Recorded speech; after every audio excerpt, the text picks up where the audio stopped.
Hello বন্ধুরা, কেমন আছো সবাই? চলে এলাম নতুন আরেকটি ভিডিও নিয়ে।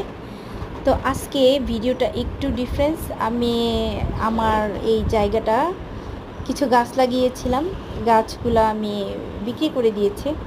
তো নতুন করে সাথে সাথে আবার আমি গাছ লাগিয়ে দিয়েছি। আসলে গাছ লাগানোর পরে অনেক কাজ থাকে, যেমন এই যে জঙ্গল, দেখো অনেক জঙ্গল হয়েছে, জঙ্গলগুলো পরিষ্কার করতে হবে।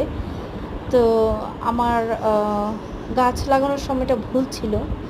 তো অনেক রৌদ্রে আমার গাছগুলো একদম মরে যাচ্ছে, তো আমার খুব খারাপ লাগছে, তাই তোমাদের সাথে শেয়ার করলাম। কিছু গাছ বেঁচে গেছে, যেগুলো আসলে অনেক একটু বড় সাইজের লাগিয়েছিলাম। তো যারা গাছ লাগাবে তারা মাথায় রাখবে, অবশ্যই বড় সাইজের গাছ কেনার চেষ্টা করবে, তাহলে সেগুলো বৃষ্টি না হলেও মরবে না। ছোটো সাইজের গাছগুলো আসলে বেঁচে থাকে না, বড় সাইজের গাছগুলো বেঁচে থাকার ক্ষমতা বেশি।